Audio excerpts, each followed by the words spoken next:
Hey there, grab yourself a coffee and enjoy the story. She kissed him as if it were the first time all over again. William watched Eleanor's eyes crinkle at the corners, the way they always did when she was truly happy. Morning light streamed through their kitchen window, catching the silver in her hair, transforming it into a halo around her beloved face. 52 years together, and still, she could make his heart skip with just a smile.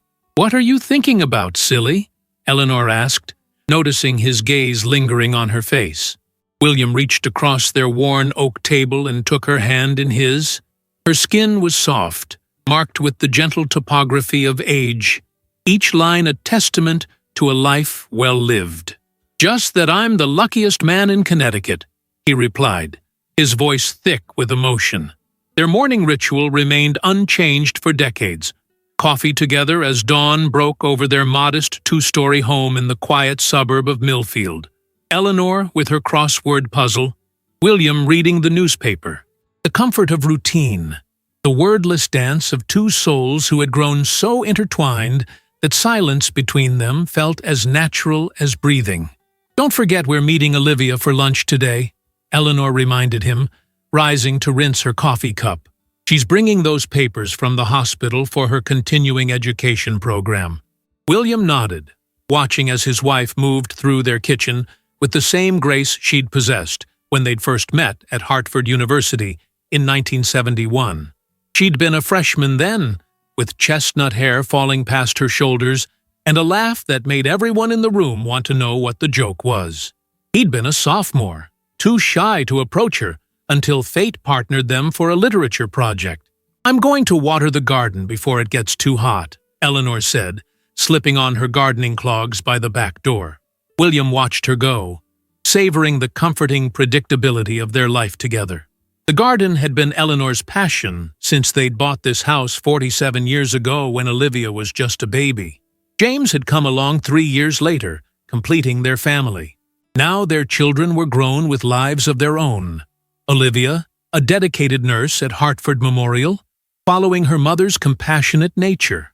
James, a professor at Berkeley, inheriting his father's love of teaching, but seeking the adventure of a life farther from home. Outside, Eleanor knelt among her beloved roses, her hands working the soil with practiced ease.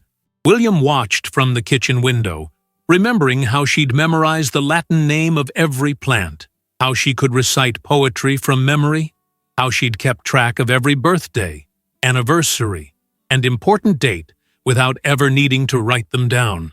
Her mind had always been a marvel to him, sharp, quick, retentive, which was why, when she called the sugar that white stuff during breakfast 3 weeks ago, he'd felt the first tremor of unease. It was nothing, really, a momentary lapse. Everyone had them.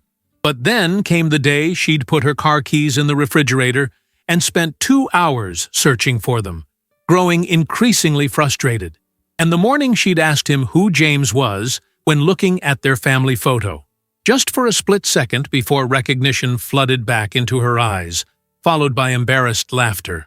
"I'm just tired," she'd insisted when he'd gently suggested a checkup. "I'm 70 years old, Will. I'm allowed to forget things occasionally."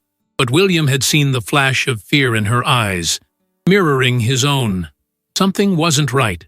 Eleanor, who had spent 35 years as the most organized librarian at Millfield Public Library, who could recall the plot of every book she'd ever read, was suddenly struggling to remember the name of their next-door neighbor of 20 years.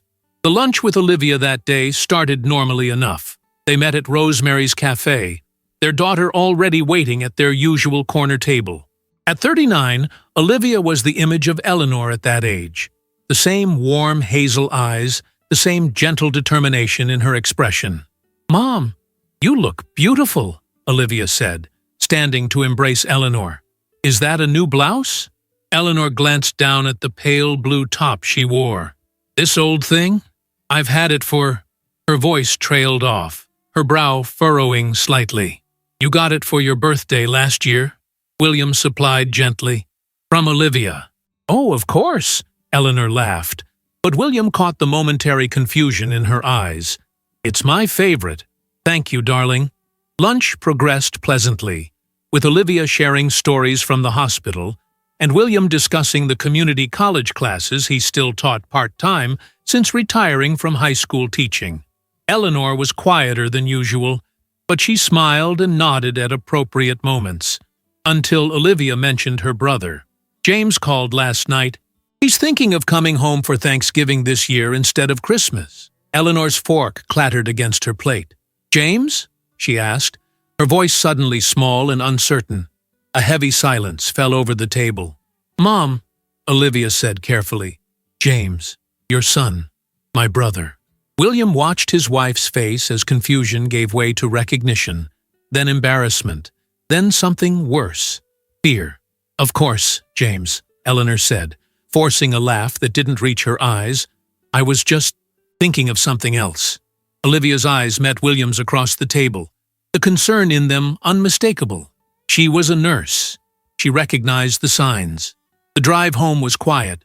Eleanor staring out the passenger window, her reflection ghostly against the glass. "I think we should see Dr. Martinez," William said finally, his voice gentle but firm. To his surprise, Eleanor nodded without protest. "I think so too," she whispered, and the tremor in her voice broke his heart. The appointment was scheduled for the following week, but 3 days later, Eleanor woke in the middle of the night, panicked and disoriented. "Where am I?" she demanded, her voice sharp with fear. "Who are you?" William turned on the bedside lamp, his heart hammering. "Ellie, it's me. It's Will. You're home, sweetheart. You're safe." For a terrifying moment, she stared at him as if he were a stranger. Then recognition slowly dawned in her eyes, and she collapsed against him, sobbing. "Something's wrong with me, Will," she whispered against his chest. "I'm scared." They moved the appointment up to the next day. Dr. Martinez was thorough, asking Eleanor questions about her symptoms, her family history. She ordered blood tests and brain scans. William held Eleanor's hand through all of it, feeling the slight tremble in her fingers that she tried so hard to control. 2 weeks later, they sat across from Dr. Martinez in her office, the silence heavy as they waited for her to speak. William would later remember every detail of that moment, the way the afternoon light slanted through the blinds, the ticking of the clock on the wall, the framed diplomas behind the doctor's desk, the weight of Eleanor's hand in his. The tests show signs consistent with early-stage Alzheimer's disease, Dr. Martinez said, her voice gentle but direct. The words hung in the air like a physical presence. Eleanor's hand tightened around William's, her knuckles white. "There must be a mistake," William heard himself say, his voice sounding distant to his own ears. "Eleanor has always had an incredible memory. She remembers everything." "I understand this is difficult news," Dr. Martinez said, "but the brain scans show some atrophy consistent with Alzheimer's, and the cognitive tests support this diagnosis. There are medications that can help manage symptoms, and I would strongly recommend." But William wasn't listening anymore. He was looking at Eleanor, his Ellie, his partner of more than 5 decades, the keeper of their shared history, the woman who remembered every anniversary, every birthday, every moment of significance in their life together. And she was looking back at him with a terrible clarity in her eyes. "I've known," she whispered, "just for him. Part of me has known for months." The drive home was silent, a different kind of silence than they had ever shared. Not the comfortable quiet of 2 people, so in tune they didn't need words, but the heavy stillness of a shared grief too vast for language. That night, after Eleanor had finally fallen into a restless sleep, William sat at their kitchen table, head in his hands, allowing himself to feel the full weight of their new reality. The diagnosis explained so much: the forgotten names, the misplaced items, the moments of confusion that had been increasing in frequency. Alzheimer's. The word itself felt like a sentence, a thief that would steal Eleanor from him piece by piece, memory by memory.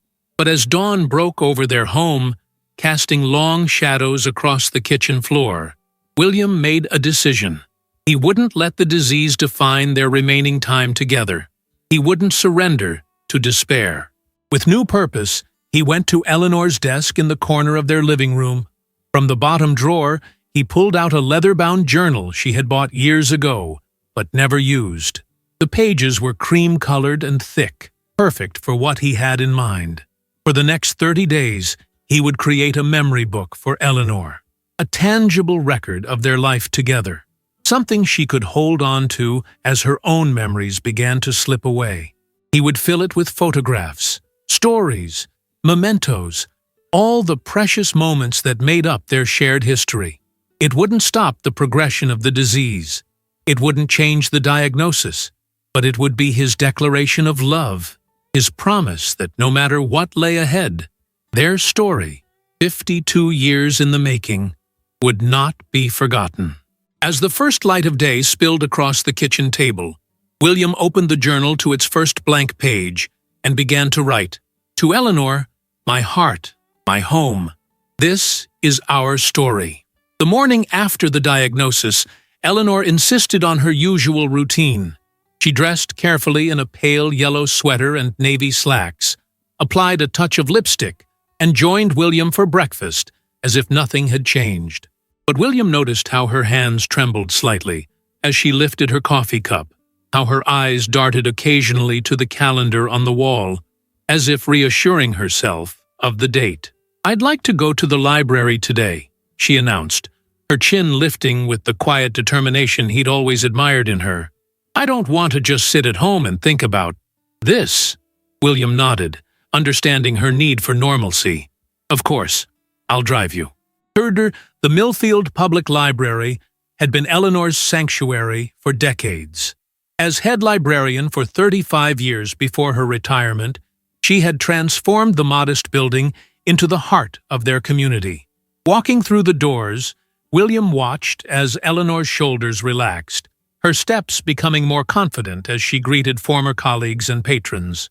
"Mrs. Harrison," exclaimed Marianne, the current head librarian who had once been Eleanor's assistant. "What a lovely surprise! We were just talking about the literacy program you started. It's expanded to 3 more schools this year." Eleanor beamed, momentarily herself again. "That's wonderful news. The children's reading program was always my favorite initiative." For nearly 2 hours, Eleanor moved through the library with purpose, running her fingers along familiar book spines, inhaling the comforting scent of paper and binding glue. William followed quietly, watching as she navigated the space that had been her domain for so long. It was only when a young librarian approached with a question about the rare books collection that the facade cracked. Eleanor stared blankly at the woman, panic flashing across her face. "I'm sorry," William intervened smoothly. "We're actually just about to leave for another appointment." Outside in the car, Eleanor burst into tears. "I couldn't remember where the rare books were kept," she whispered. "I organized that collection myself in 1983. William reached across the console and took her hand. "It's okay, Ellie." "It's not okay." Her voice broke. "It's not okay at all. This disease is going to take everything from me. My memories, my independence. Eventually, I won't even know who you are." The raw fear in her voice pierced William's heart. "Listen to me," he said firmly. "Whatever happens, whatever this disease takes, I will be right here. We'll face this together, just like we've faced everything else."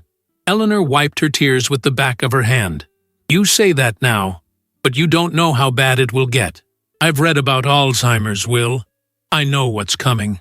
"Then we'll make the most of the time we have," William replied, an idea forming in his mind. "Starting today."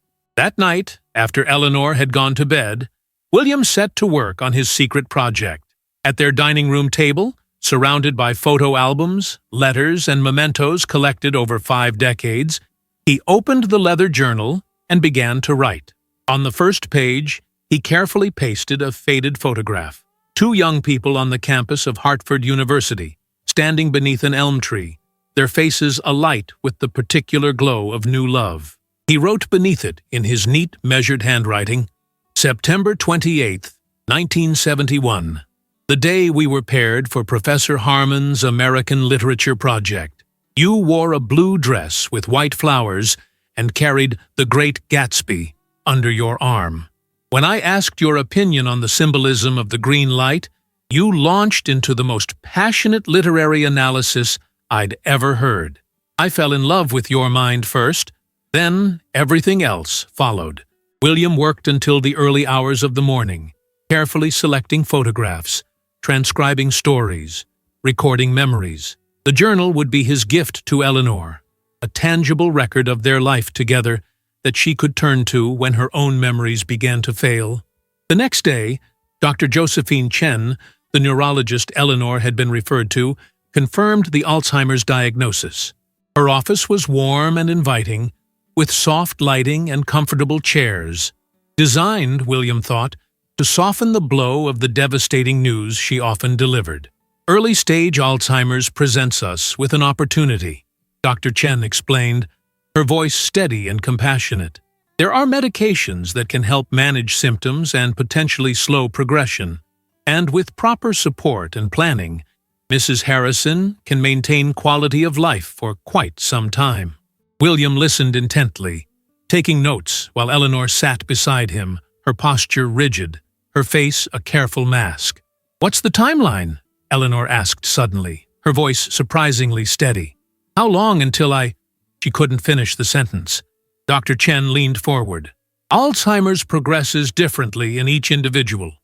Some people remain in the early stage for several years. With medication, cognitive exercises, proper nutrition, and physical activity, we can work to extend this period." "And then?" Eleanor pressed. Dr. Chen held her gaze. "Then we adjust our approach as needed. The important thing to remember is that you are not alone in this journey. We have support groups for both patients and caregivers, social workers who can help with practical matters, and a whole team dedicated to making this path as manageable as possible." As Dr. Chen outlined treatment options and next steps, William found himself studying his wife's profile, the determined set of her jaw, the subtle tremor in her clasped hands, the occasional flicker of fear in her eyes, quickly masked by resolve.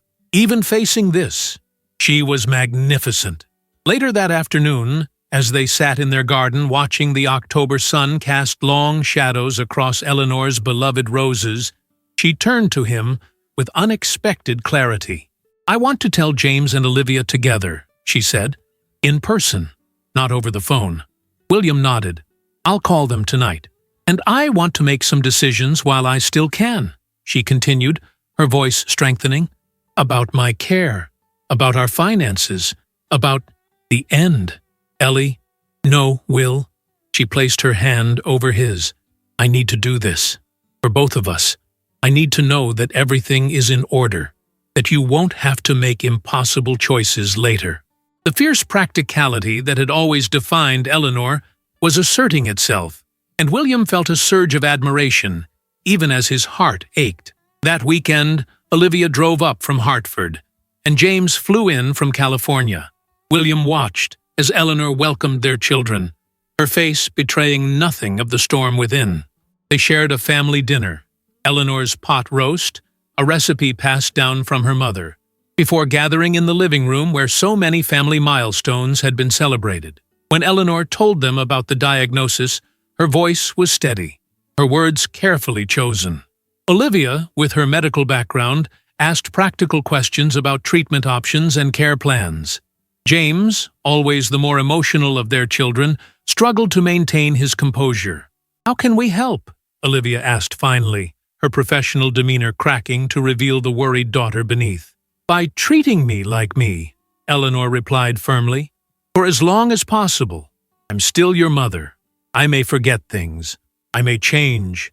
But underneath it all, I'm still here." Later that night, after the children had gone to bed in their childhood rooms, William found Eleanor in their study, looking through old photo albums. "I want to remember everything I can, while I can," she explained, as he sat beside her.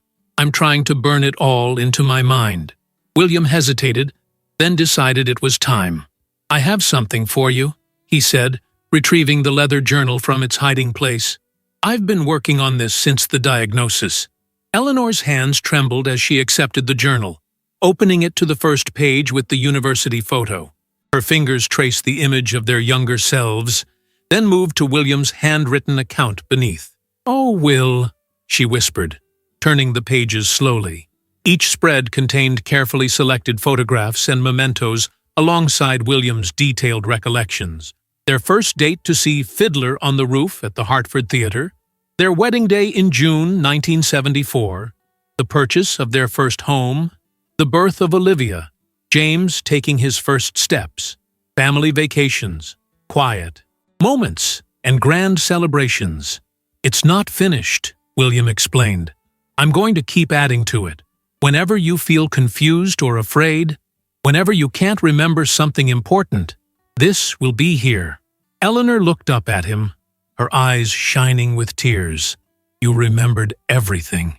"Not everything," William admitted with a small smile. "Just the most important parts. And I'll keep remembering for both of us, for as long as it takes." Eleanor closed the journal carefully and held it against her heart. "Thank you," she whispered, "for this, and for not running away from what's coming.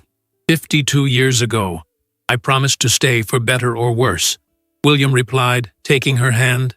"I meant it then, and I mean it now." That night, as Eleanor slept beside him, William lay awake thinking about the journal. There were still so many memories to record, so many stories to preserve.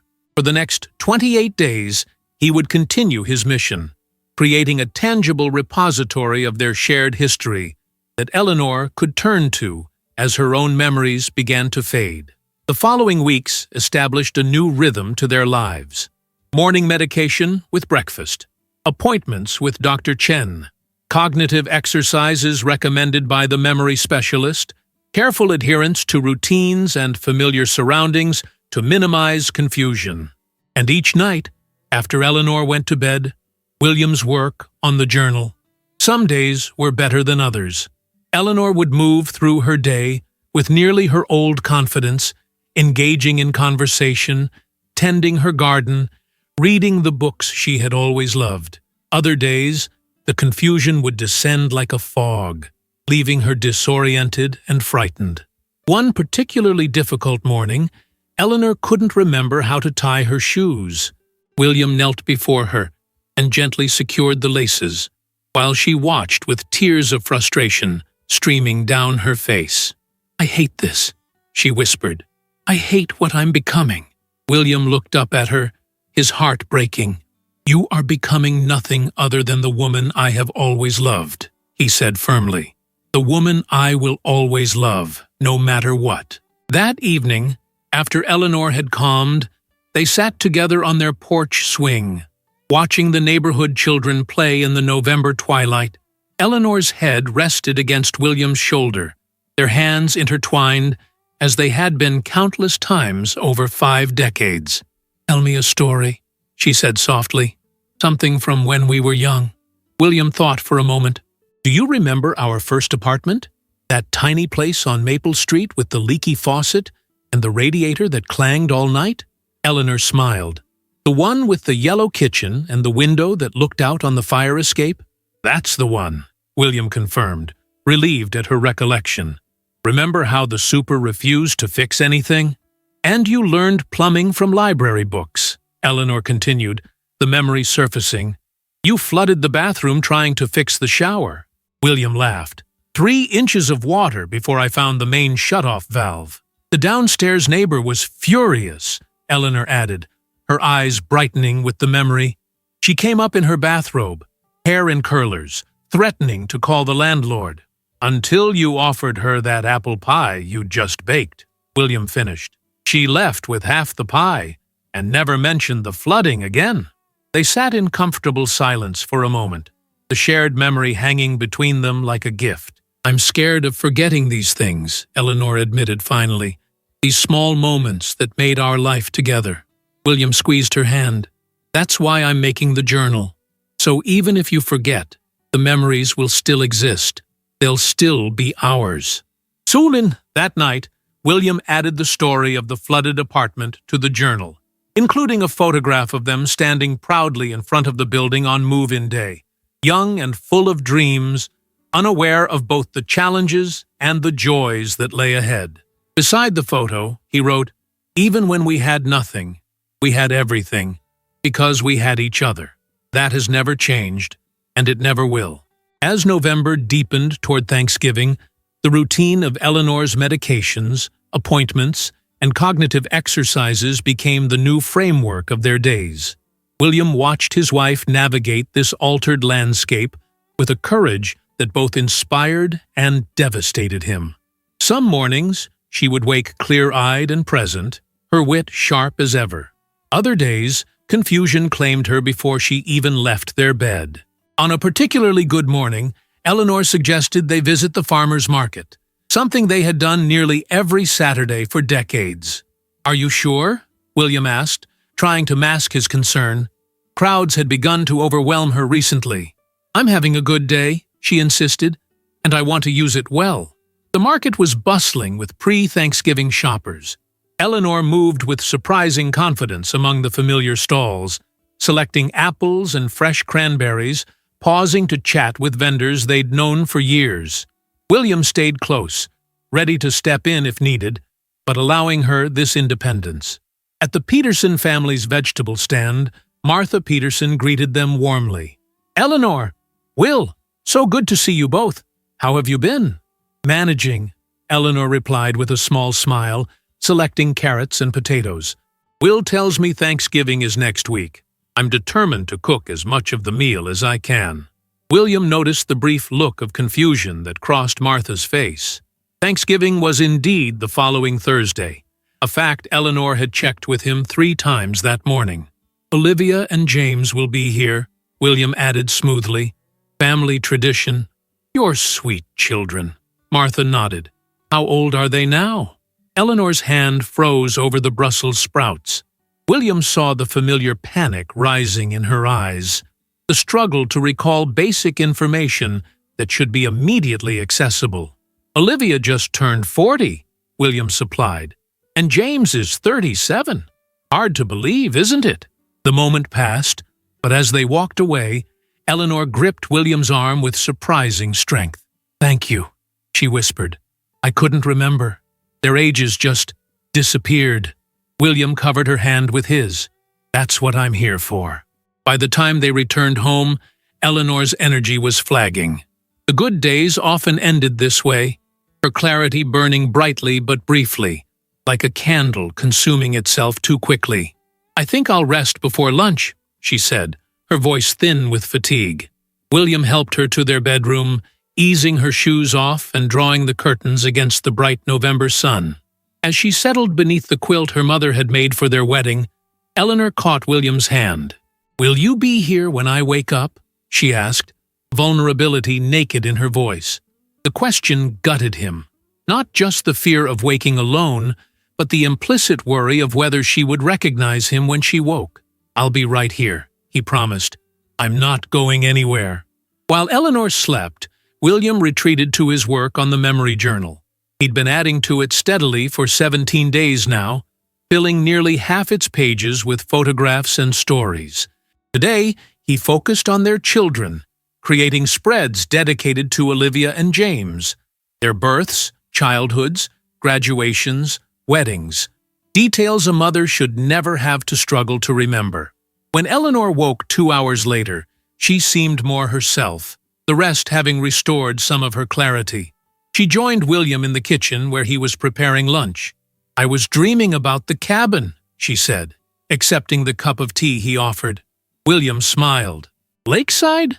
They had vacationed at the same cabin on Lake Champlain every summer for 15 years while the children were growing up. Eleanor nodded.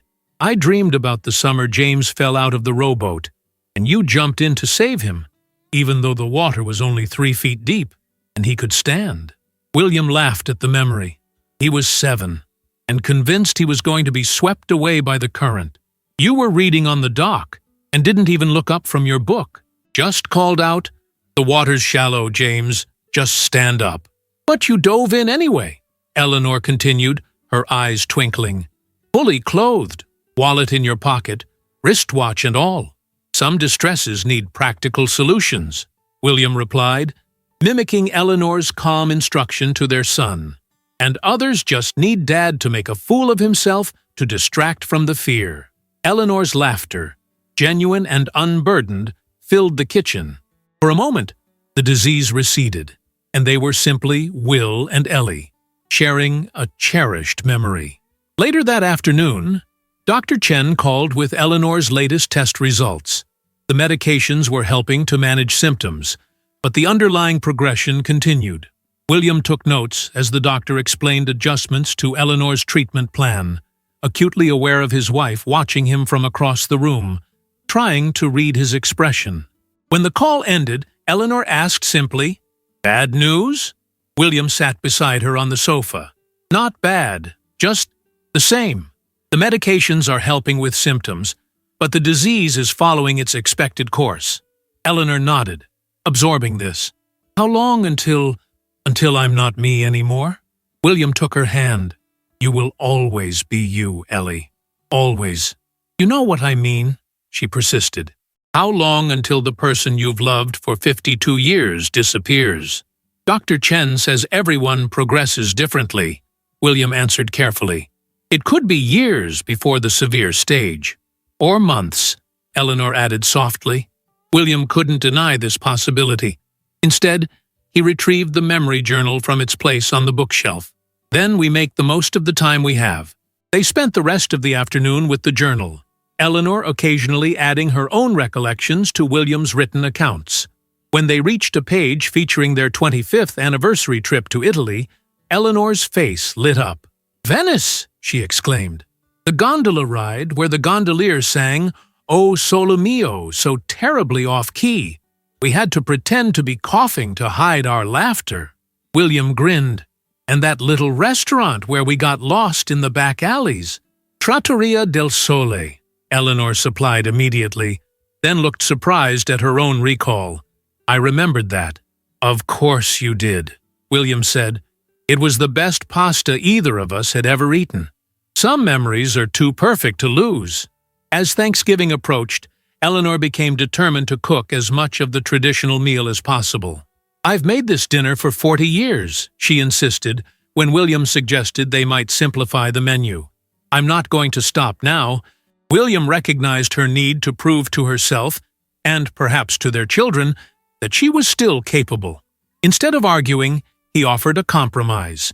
They would cook together, using her recipes, but sharing the work. The day before Thanksgiving, Olivia arrived from Hartford, bringing with her a forced cheerfulness that William recognized as her way of coping with her mother's condition. James flew in that evening, more subdued but equally determined to make the holiday as normal as possible. Together, the family prepared for the feast. Eleanor directing operations from her seat at the kitchen island, consulting the recipe cards she'd used for decades.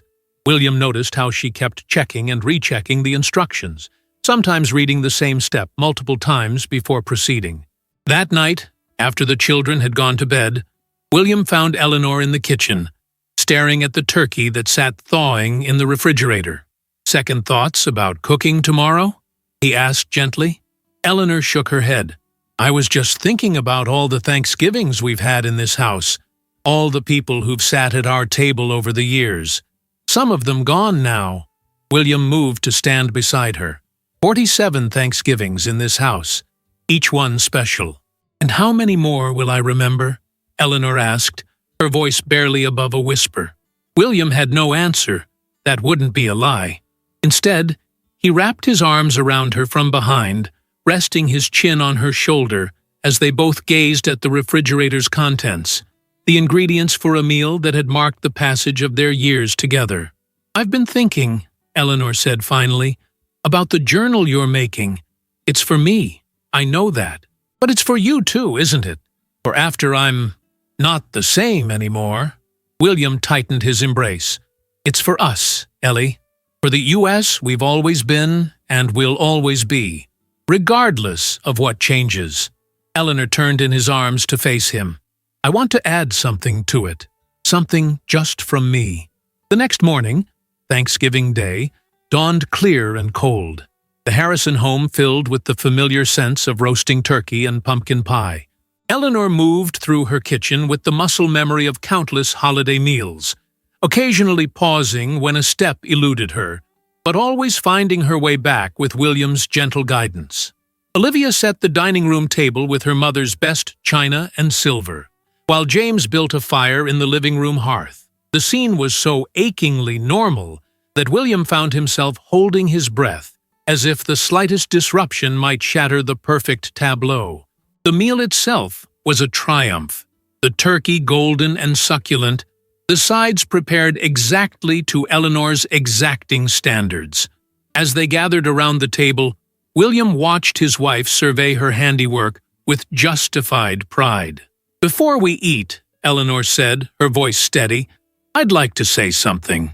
She looked around at the faces of her family, her husband of 52 years, her daughter with the compassionate healer's eyes, her son with his father's thoughtful gaze. "I know this Thanksgiving is different. We're all thinking about what's happening to me, even if we're trying to pretend everything is normal." "Mom," Olivia began, but Eleanor held up her hand. "Let me finish, dear. I need to say this." She took a deep breath. "I don't know how many more holidays I'll remember. I don't know how quickly this disease will progress, but right now, in this moment, I am here, fully present, with the 3 people I love most in this world. And I am thankful, so thankful, for every moment we've shared, and for whatever time we have left together." William reached for her hand across the table, his vision blurring with unshed tears. "I may forget your names," Eleanor continued, her voice wavering slightly. "I may forget who you are to me, but I promise you this. Somewhere inside, I will always know that I love you. That part of me cannot be erased." Oh, the meal that followed was subdued at first, the weight of Eleanor's words hanging in the air. But gradually, as the wine flowed and stories were shared, the familiar warmth of family togetherness asserted itself. Eleanor laughed at James's account of his latest academic misadventure, offered Olivia advice on her relationship with the doctor she'd recently begun dating, and gazed at William with eyes full of 5 decades of shared history. It was, despite everything, one of their best Thanksgivings. After dinner, as James and Olivia handled the cleanup, William found Eleanor in their bedroom, sitting at her vanity, staring at her reflection in the mirror. "What are you thinking?" he asked, sitting on the edge of their bed. "I'm trying to memorize my own face," she replied, her fingers tracing the contours of her cheeks, the lines around her eyes. "So I'll recognize myself as long as possible." William moved to stand behind her, meeting her eyes in the mirror. "You are still the same beautiful woman I fell in love with all those years ago." Eleanor's gaze shifted to his reflection. "And when I look at you, I still see that shy boy from literature class, hiding behind horn-rimmed glasses and brilliant analysis of Fitzgerald." William laughed softly. "Those glasses were terrible." "They were adorable," Eleanor corrected, reaching up to touch his face. "Everything about you was adorable. Still is." That night, after the children had retired to their rooms, William and Eleanor sat together in the soft glow of the Christmas lights James had insisted on putting up early. For festivity's sake, he'd claimed, though William suspected his son wanted to ensure his mother would see the decorations while she could still appreciate them. "I have something for you," Eleanor said, retrieving an envelope from the drawer of the side table. "I wrote it yesterday." William accepted the envelope, feeling its weight in his hands. "Don't read it now," Eleanor instructed. "It's for later, when things are harder. Put it in the back of the journal." William nodded, understanding. This was Eleanor's contribution to their story, words meant to reach across the ravages of her disease, a message from the woman she was now to the woman she would become, and to the man who would witness the transformation. Later, after Eleanor had fallen asleep, William sat at their dining room table with the memory journal open before him. He had been working on it for 24 days now, filling its pages with photographs and stories, creating a tangible record of their life together. He carefully placed Eleanor's sealed envelope in the back of the journal, respecting her wish that it remain unopened until the time was right. Then he turned to a fresh page and began to write about Thanksgiving. Perhaps their last with Eleanor, fully present, fully herself. He described her triumph in the kitchen, her poignant words at the table, the laughter they had shared despite the shadow hanging over them. Because that was the truth of their life together, William realized as he wrote. Joy and sorrow, gain and loss, had always been intertwined. Their story had never been perfect. It had been real. And real was infinitely more precious. December arrived with unseasonable warmth, as if the weather itself was offering a small mercy. Eleanor's good days became less frequent, the periods of clarity shorter, like islands of consciousness in an expanding sea of confusion. William watched helplessly as his wife struggled increasingly with everyday tasks, buttoning her cardigan, operating the coffee maker, finding the right words to express her thoughts. One morning, as William helped Eleanor dress, she looked at him with sudden awareness. I'm slipping away faster than we thought, aren't I? The directness of the question caught William off guard. These moments of lucidity had become precious, all the more poignant for their rarity. The medications help, he said gently. But yes, Dr. Chen says the progression is on the more rapid end of the spectrum. Eleanor nodded, absorbing this information with the quiet dignity that had always characterized her approach to life's challenges. Then we need to make some decisions, while I'm still able. That afternoon, they met with their attorney, updating their advance directives and ensuring all legal matters were in order. Eleanor was resolute, discussing end-of-life care and funeral arrangements with a practical clarity that broke William's heart. I don't want to be kept alive artificially when I no longer recognize any of you, she stated firmly, and I want to be cremated, with my ashes scattered in the rose garden. The attorney, a compassionate woman who had handled their legal matters for 20 years, took notes with professional detachment, though William noticed how her voice softened when addressing Eleanor directly. When they returned home, Eleanor seemed exhausted, the mental effort of the meeting having drained what energy she had. William helped her to the sofa, covering her with the afghan Olivia had crocheted years ago.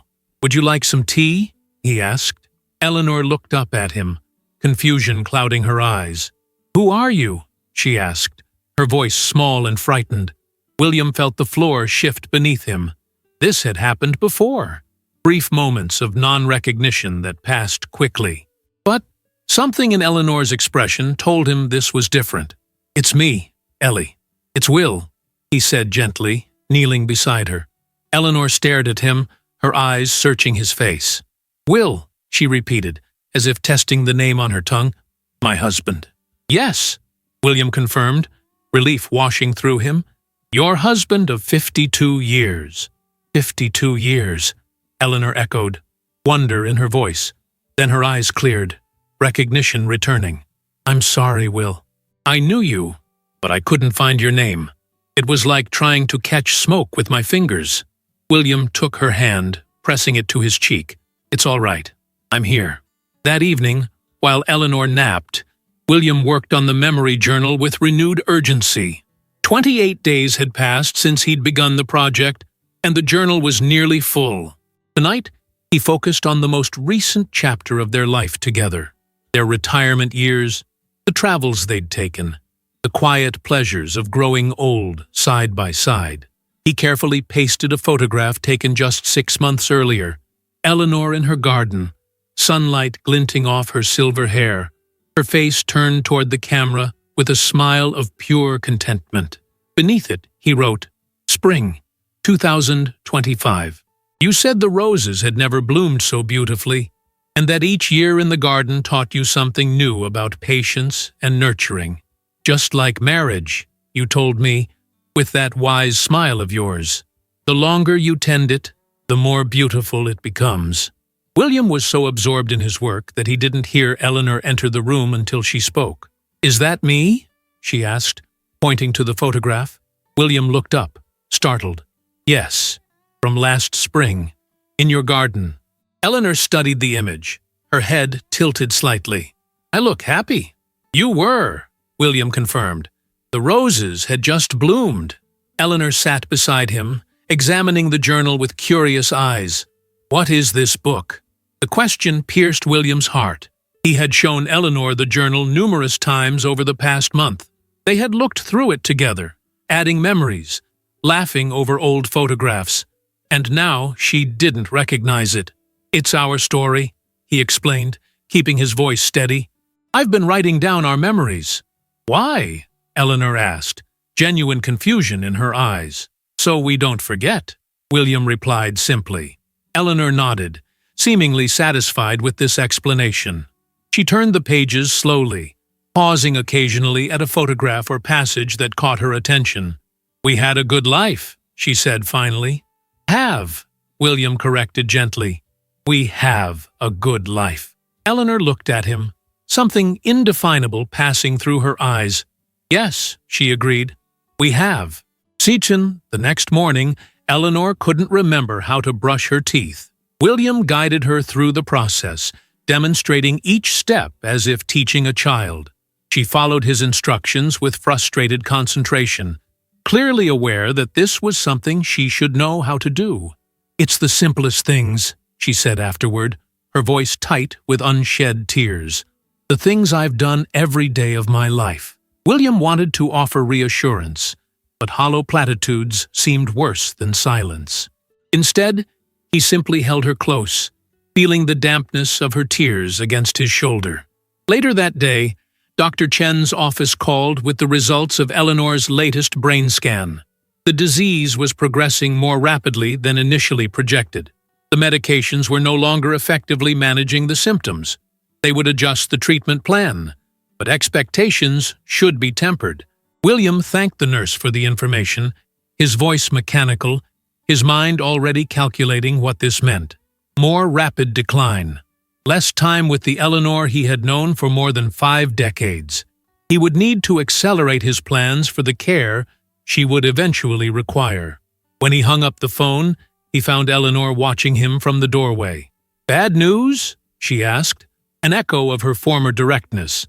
William considered softening the truth, but dishonesty had never been part of their relationship. "The disease is progressing faster than Dr. Chen expected," he admitted.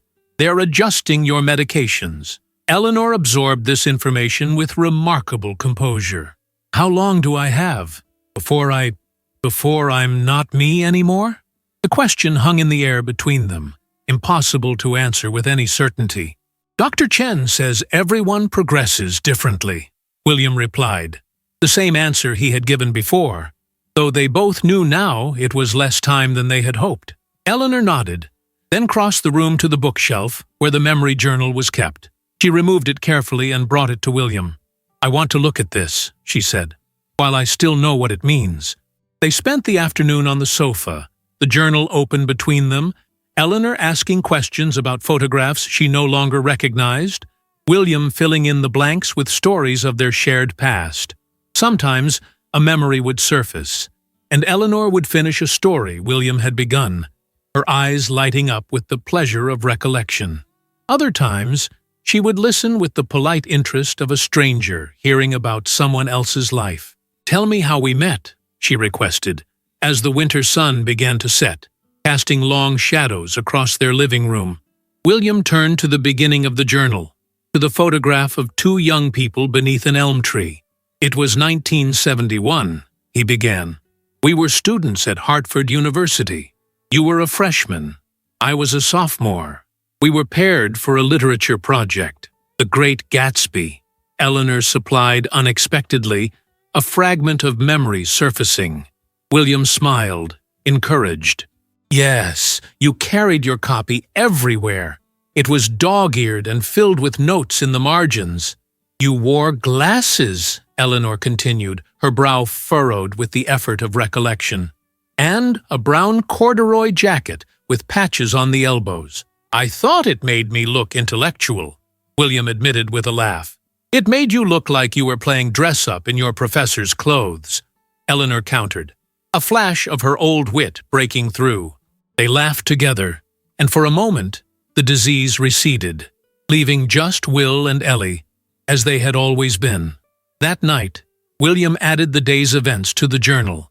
Not just the difficult moments, but the laughter they had shared, the memories that had unexpectedly surfaced, the tender way Eleanor had placed her hand on his cheek before going to bed, and said, "I may not always remember your name, but I will always know your touch."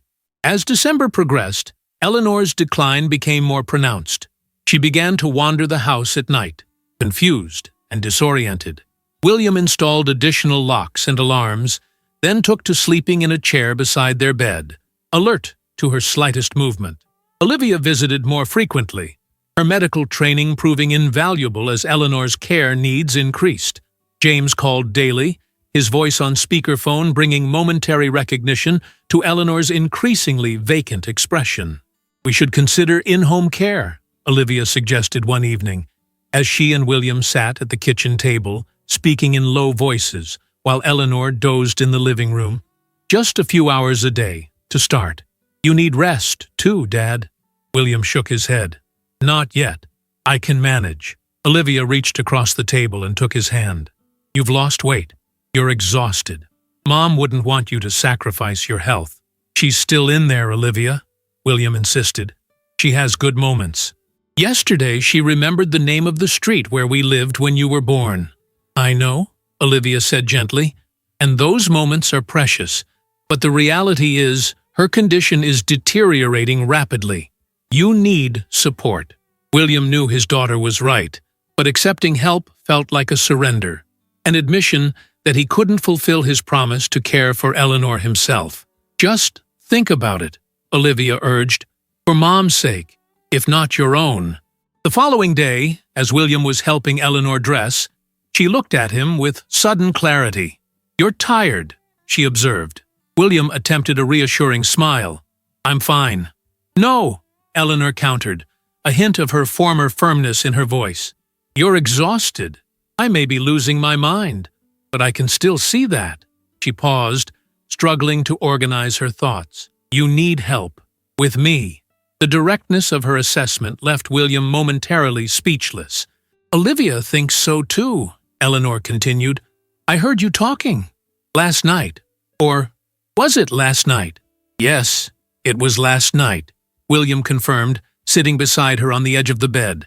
"Listen to her," Eleanor said, gripping his hand with surprising strength. "She's a nurse, and she's our daughter. She wants what's best for both of us." William felt tears prick at his eyes. Even now, fading day by day, Eleanor was still trying to take care of him. "All right," he conceded. "We'll get some help." Eleanor nodded, satisfied. Then her expression changed, confusion replacing clarity. "Who are you talking about? Who's Olivia?"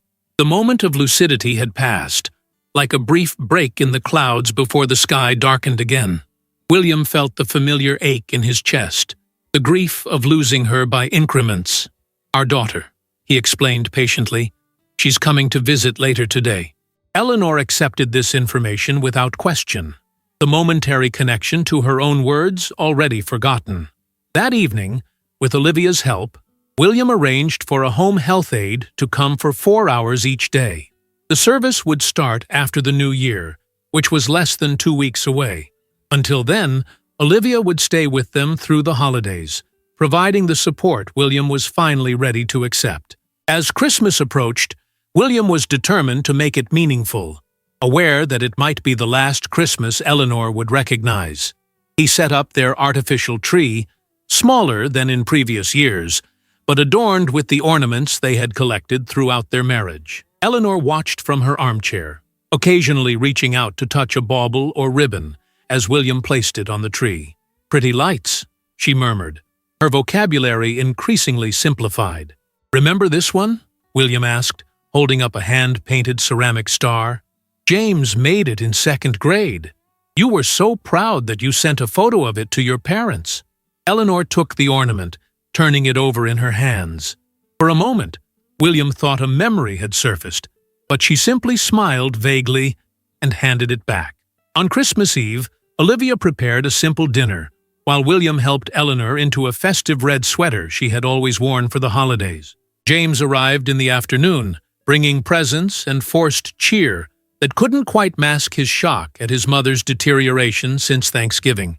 They ate by candlelight, Christmas carols playing softly in the background. Eleanor barely touched her food, but she seemed content, watching the faces around her with a gentle smile, occasionally reaching out to touch William's hand, as if to anchor herself to him. After dinner, they gathered in the living room to exchange gifts. William had chosen items for Eleanor that would provide sensory comfort: a soft blanket, lavender-scented lotion, a stuffed animal that resembled a cat they had once owned. Eleanor accepted each present with childlike delight. The rituals of Christmas, still familiar, even as their significance eluded her. When everyone else had opened their gifts, William brought out one final package for Eleanor. "I have something special for you," he said, placing the wrapped gift in her hands. Eleanor looked at it curiously, then back at William. With Olivia's gentle encouragement, she removed the wrapping paper to reveal a beautiful bound book, the completed memory journal, professionally duplicated and bound. "It's our story," William explained, opening the book to show her the photographs and handwritten accounts. "All of our memories, preserved forever." Eleanor ran her fingers over the pages, a flicker of recognition in her eyes. "Our memories," she repeated softly. As William turned the pages, explaining each photograph and story, something remarkable happened. Eleanor began to nod, occasionally supplying a detail or name, fragments of memory surfacing as if the physical record before her was illuminating darkened corners of her mind. "That's Olivia," she said suddenly, pointing to a childhood photograph of their daughter. She broke her arm falling from the apple tree. Olivia gasped softly, tears filling her eyes. "Yes, Mom, that's right." For nearly an hour, the family sat together, turning the pages of the memory journal, Eleanor's recollections surfacing unpredictably but unmistakably. It wasn't a miracle. The disease hadn't been reversed or halted, but it was a gift, a temporary bridging of the widening gulf between Eleanor and her past.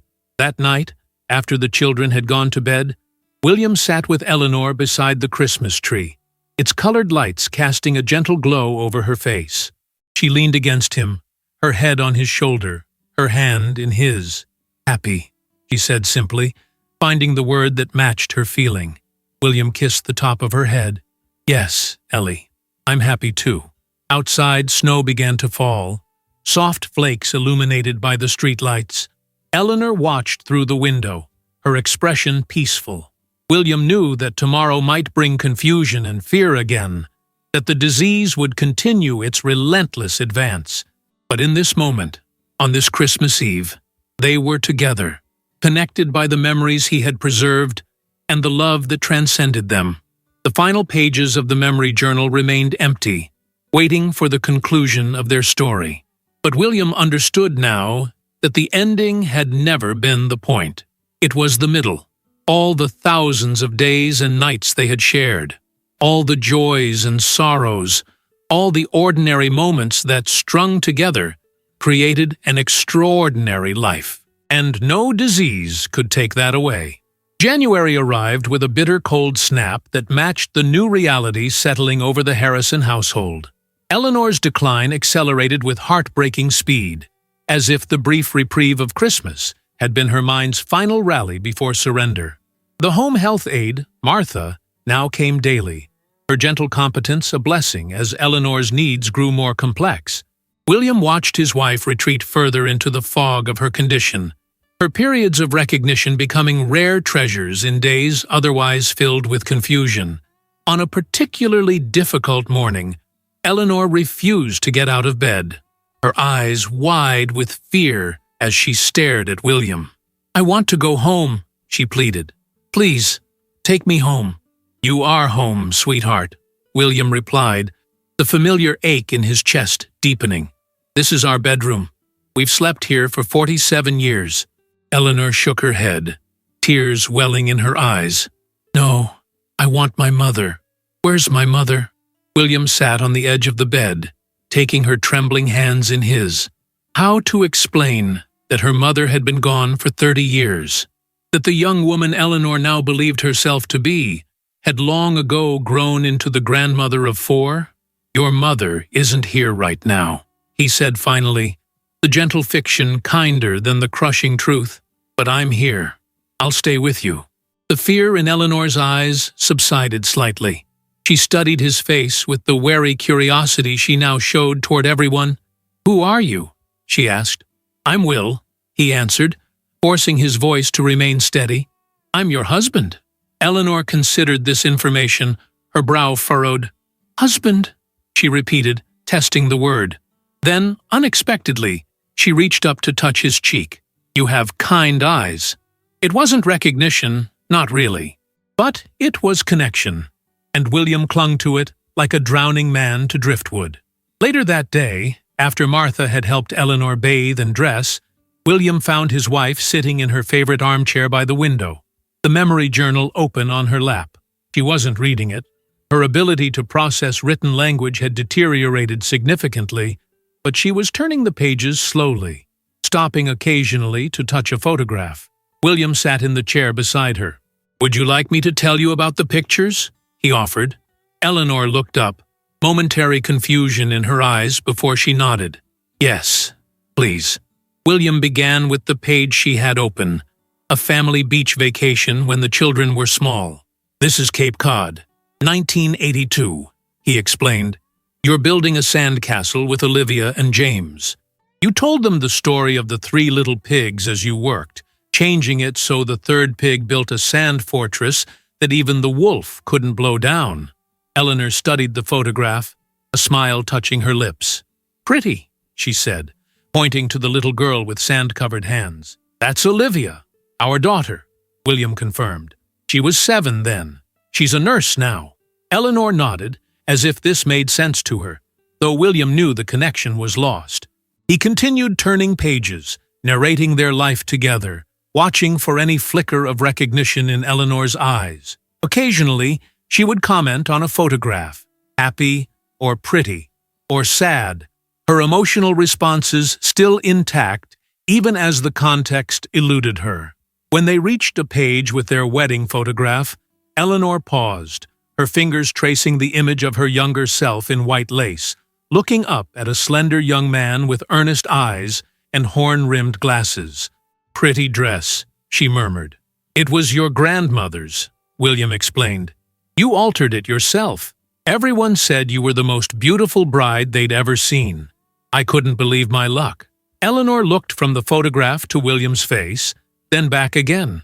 A slight furrow appeared between her brows, as if she was struggling to connect the young man in the image to the elderly man beside her.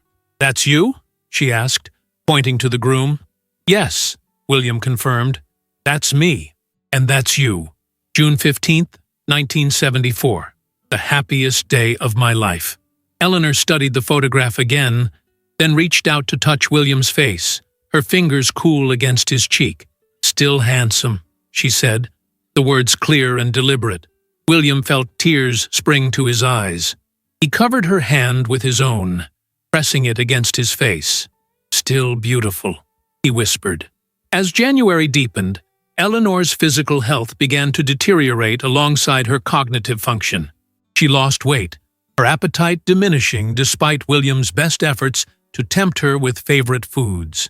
Her sleep became increasingly disturbed, day and night reversing as she dozed through afternoons and wandered the house after midnight. Dr. Chen adjusted medications, prescribed nutritional supplements, and gently suggested it might be time to consider more comprehensive care options. William listened politely, but remained adamant. Eleanor would stay home with him as long as possible. It was what she had wanted, what they had discussed, while she could still express her wishes clearly. On a snowy afternoon in late January, William sat at the kitchen table with Olivia, who had driven up from Hartford despite the weather, concerned about both her parents. "Dad, I'm worried about you," she said. watching as he mechanically ate the sandwich she had prepared. "You've lost so much weight. You're not sleeping. This level of caregiving is unsustainable, even with Martha's help." William set down his sandwich. "Your mother took care of all of us for decades," he said quietly. "She raised you and James, supported my career, maintained our home, tended to her parents in their final years. Now, it's my turn to care for her." Olivia reached across the table and took his hand. "I understand that, Dad. But Mom wouldn't want you to destroy yourself in the process. You know that." William couldn't argue with this truth. Eleanor, the Eleanor who had been his partner for 52 years, would indeed be horrified at the toll her care was taking on him. She had always put his well-being above her own, had always been the practical one in their relationship. "Just a little longer," he pleaded. "The home health aide helps, and the respite care you arranged for 3 afternoons a week makes a difference. I'm not ready to let her go yet." Olivia squeezed his hand, understanding in her eyes. "Okay, Dad. But promise me you'll reconsider if your own health deteriorates further." William nodded, knowing his daughter was right. But privately, he had begun to suspect that his time with Eleanor might be shorter than any of them had anticipated. That evening, after Olivia had returned to Hartford, promising to come back the following weekend, William sat with Eleanor in the living room. She was having one of her increasingly rare good moments, her eyes clearer than they had been in days as she studied the flames dancing in the fireplace. "Pretty fire," she said, her voice stronger than it had been recently. "Yes, it is," William agreed, savoring this moment of connection, however simple. Eleanor turned to look at him, her gaze steady, in a way it hadn't been for weeks. "You're sad," she observed. The directness of the observation caught William off guard. "A little," he admitted. "Why?" she asked, the question so like the old Eleanor that it made his heart ache. William considered how to answer. "I miss you," he said finally, the honest simplicity of the words hanging in the air between them. Eleanor nodded, as if this made perfect sense. "I'm right here," she said, reaching out to touch his hand. "Yes, you are," William agreed, his throat tight with unshed tears. They sat in silence for a few minutes, the only sound the crackling of the fire.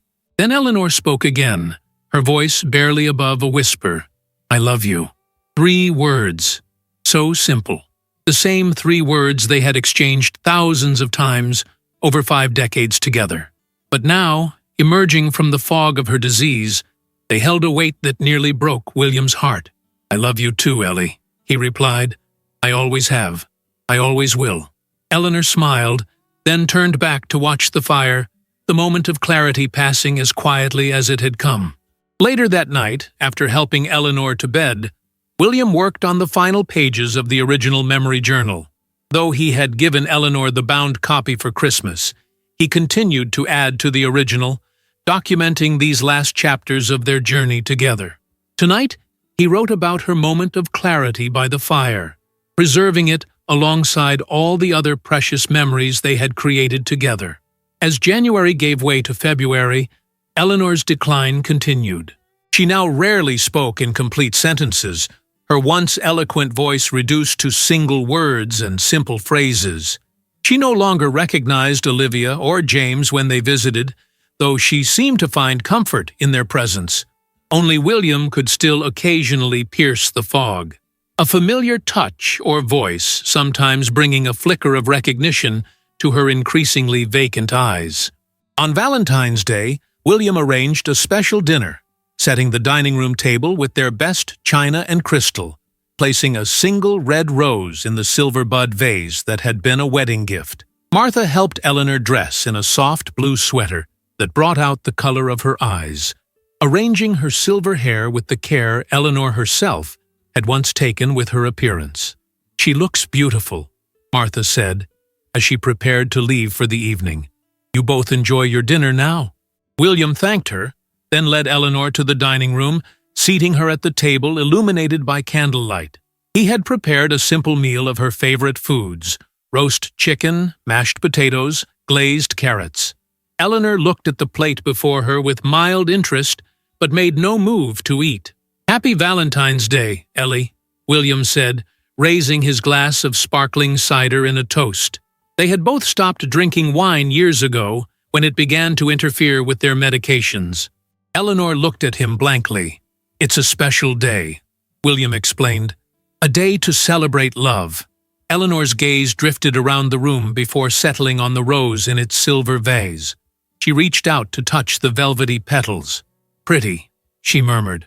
"Like you," William replied, his heart heavy with the knowledge that she had no understanding of the significance of the day, of the 52 Valentine's Days they had celebrated together before this one.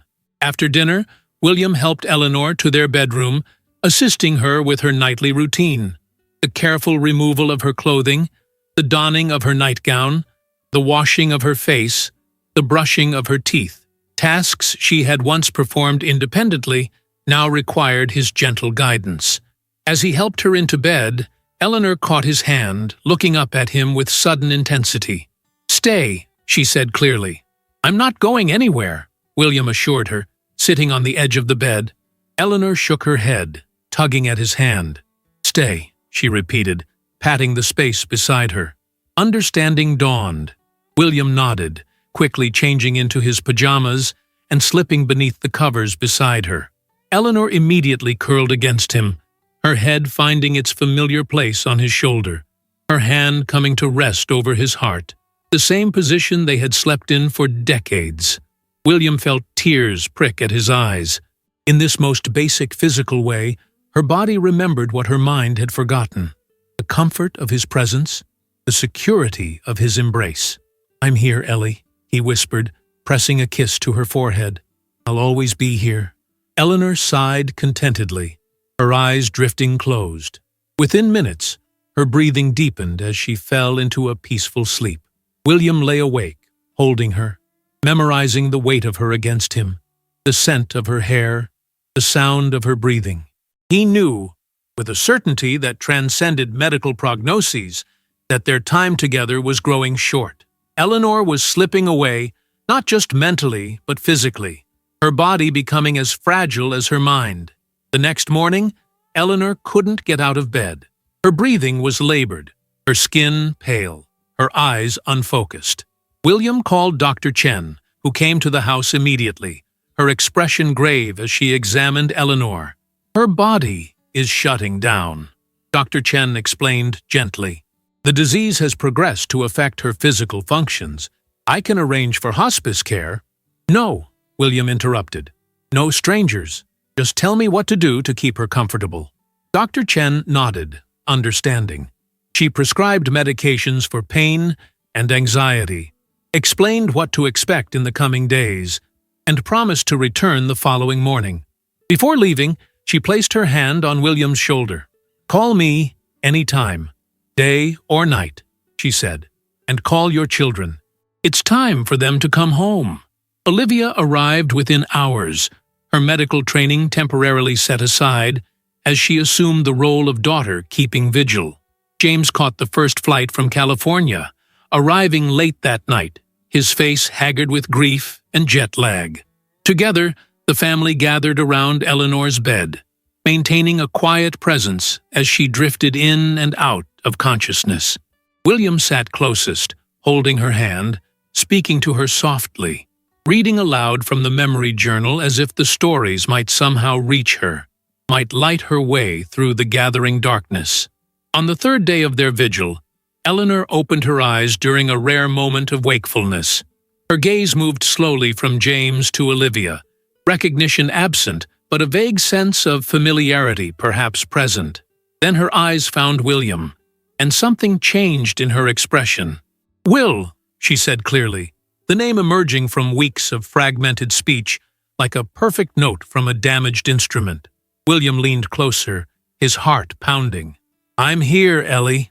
Eleanor's fingers tightened around his with surprising strength. "The journal," she whispered. "Back page." William looked at Olivia, who immediately retrieved the memory journal from the nightstand. He turned to the back page, where Eleanor's sealed envelope had remained untouched since she had given it to him months earlier. "Open it," Eleanor urged, her voice fading, but her eyes suddenly clear.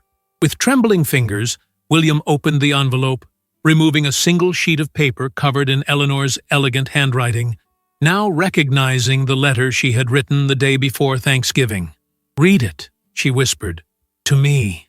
William cleared his throat, blinking back tears as he began to read. "My dearest Will, if you're reading this, it means I'm still here but no longer entirely present. The disease has taken more of me, and I wanted to leave these words behind while I could still express what is in my heart. 52 years ago, I made the best decision of my life when I agreed to work on that literature project with the shy boy in the ridiculous corduroy jacket. Every day since then has been a gift, even the difficult ones, because they were days spent with you.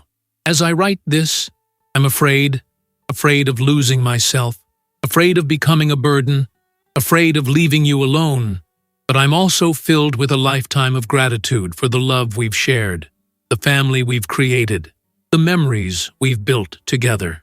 When I can no longer remember our story, remember it for me. When I can no longer recognize your beloved face, know that somewhere inside, I still love you. When I can no longer find the words to tell you what you've meant to me, remember these. You have been the great love of my life, William Harrison. Through all the changes, all the challenges, all the joys and sorrows, you have been my constant, my compass, my home. I have never regretted a single day of our journey together. And when the time comes for me to leave this life, know that my last thoughts will be of you, even if I can't express them. Know that the love we've shared doesn't end with this disease or even with death. It continues in our children, in the lives we've touched, and in your heart, which has always been intertwined with mine. Forever yours, Eleanor.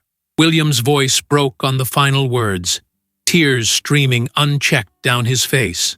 He looked up to find Eleanor watching him, a single tear tracing a path down her pale cheek.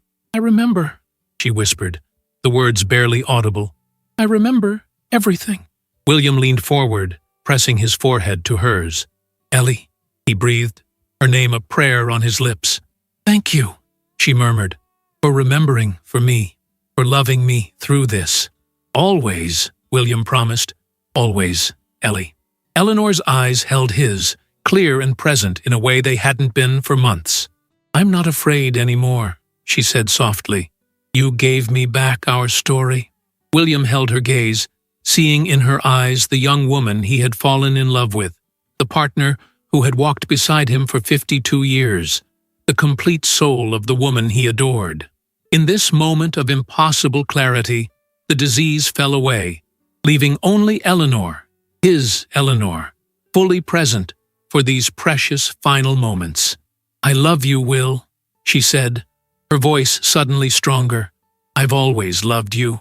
"I love you too, Ellie," William replied, his voice breaking. "More than words can say." Eleanor smiled, a real smile, filled with recognition and love. Then she closed her eyes, her breathing becoming shallow but peaceful. William kept vigil through the night, holding her hand, whispering their story into her ear, their first meeting, their wedding day, the birth of their children, the quiet moments and grand adventures that had filled their life together. Olivia and James remained nearby, supporting their father as he supported their mother on her final journey. As dawn broke, painting the bedroom with soft golden light, Eleanor drew a final, peaceful breath and was gone. In the days that followed, William moved through the necessary rituals of death, as if in a dream. The funeral arrangements, the memorial service, the condolence calls.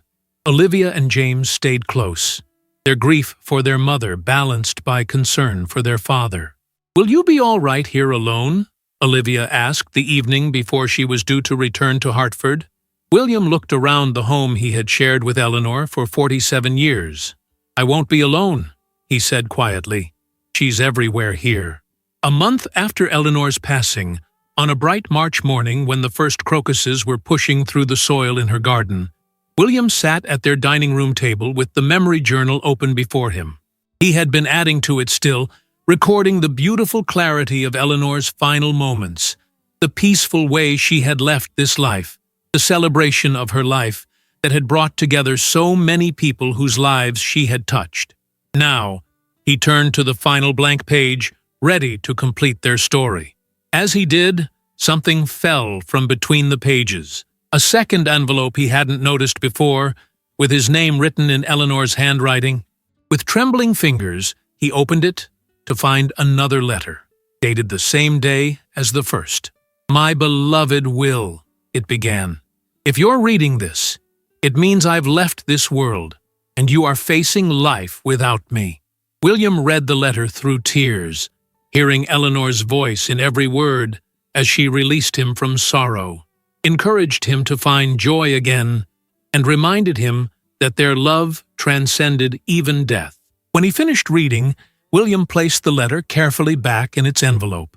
Then he turned to the final page of the journal and began to write, "The truest thing I ever knew was loving you, Eleanor Harrison. Our story doesn't end here. It continues in every life we touched, in our children and grandchildren, in the garden you planted, in the books you loved, in the countless lives you enriched with your kindness and wisdom. You feared being forgotten, but that was never possible. You are woven into the fabric of my soul, into the heart of our family, into the memory of our community. The disease may have taken your memories, but it could never take the essence of who you were, the love you gave so generously, the light you brought into this world.